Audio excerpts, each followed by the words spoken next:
Luke Bennett wasn't any different from you. He'd wake up at the last second when the alarm went off, rush to a job he didn't love, come home exhausted, feeling like nothing ever changed. The rent was overdue. The maintenance light on the car had been on for weeks. The fridge was full of silence, and his kid would ask, "Dad, why are you always so tired?" It wasn't a lack of effort. It was a lack of direction.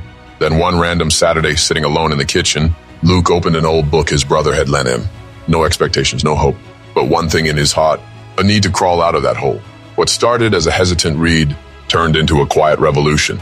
He started studying for real, about money, habits, decisions, and for the first time, he understood something basic. No one's going to teach you how to live. You've got to go after it yourself. 3 years later, Luke didn't have any followers, but he had peace. He had income coming in from something he built himself. He had time for his kid. And the best part, he had started teaching others in his neighborhood to do the same.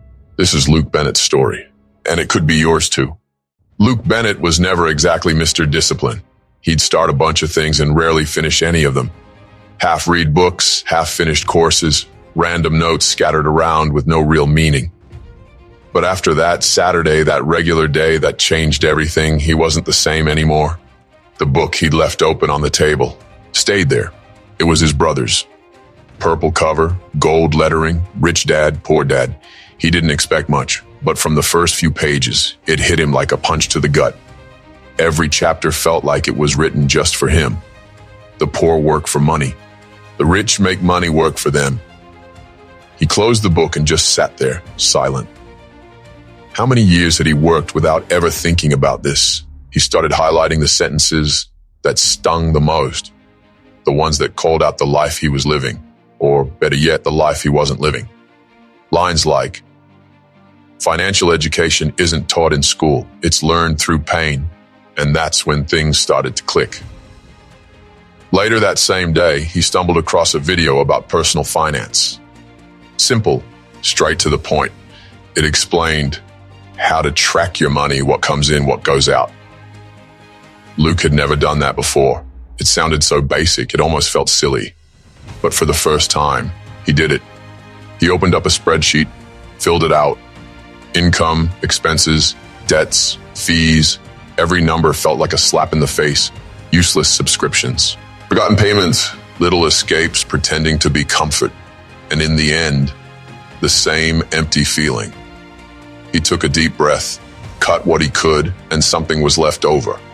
For the first time, he had something left. He used that money, $120, to buy an online course on digital skills. Simple stuff, but different. This time, he knew exactly why he was doing it. He didn't want to keep working just to survive. He wanted to learn how to make knowledge work for him. And that was the first wake-up call. It wasn't luck. It was a mix of one book, one choice, and one new question. What if I never live on autopilot again? After that wake-up call, Luke didn't suddenly turn into a different person overnight. He didn't start waking up at 5 a.m. or posting motivational quotes. But he kept going, and that's when things really started to change. Every evening after work, he'd sit in the same chair, kitchen table, low light, strong coffee. Next to him, a notebook and an open book. Rich dad, poor dad. He wrote down ideas that had never made sense before. Invest in knowledge before you invest in money. It felt like uninstalling one operating system and installing a new one. He built a little ritual, 20 minutes of reading. Then he'd write down one phrase he wanted to live by that day.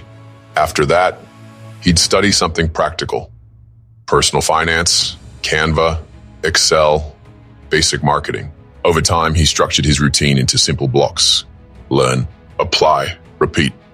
He made a list of goals. Make $1,000 from something he created himself.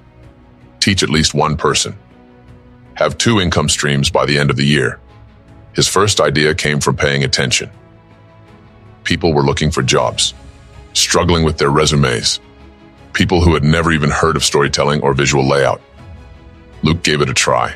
He took what he'd learned in the book about delivering value and made it real. He created a resume template, clean, clear, to the point. He did the first one for his cousin for free, then posted about it in a group. In 1 week, he sold 3. It wasn't the money that changed everything. It was what he felt when that first payment came in. For the first time, what he knew turned into value, and that value turned into income. Luke's discipline wasn't military style, it was emotional. It was the combo of intention plus repetition, of a kind of tiredness he didn't want to feel anymore, of a desire he finally stopped ignoring. He realized success wasn't about applause.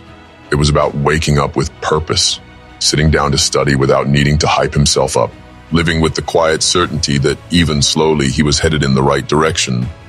It took time. It didn't happen in the first month or the second, but eventually it did. Luke had launched a simple idea, a résumé editing service. He took what he'd learned about clarity, persuasive writing, and clean visual design, and poured that into each page, one person at a time.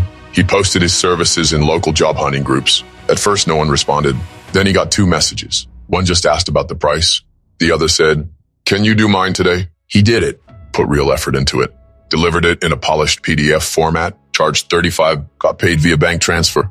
And when the money hit his account, he just stared at the screen like he was watching a miracle happen in silence. It wasn't about the amount. It was about the meaning. That was the first time Luke made money from something he knew, not from something someone told him to do. Over the next few days, more requests came in, 2, then 4, and then a different kind of message. "Thank you. I got the interview. I've never felt this confident before." That's when it hit him. His knowledge wasn't just worth money. It was worth self-esteem. It was worth hope. It created real change in someone's life. With the money from the resumes, he bought his son a new keyboard. The kid had been dreaming of learning to play, and he bought his wife a simple gift, a book, the same one he'd read months ago. Inside, he left a note. "This book changed how I think. I want it to change yours too." There were no fireworks, no applause. But for the first time, the house felt different.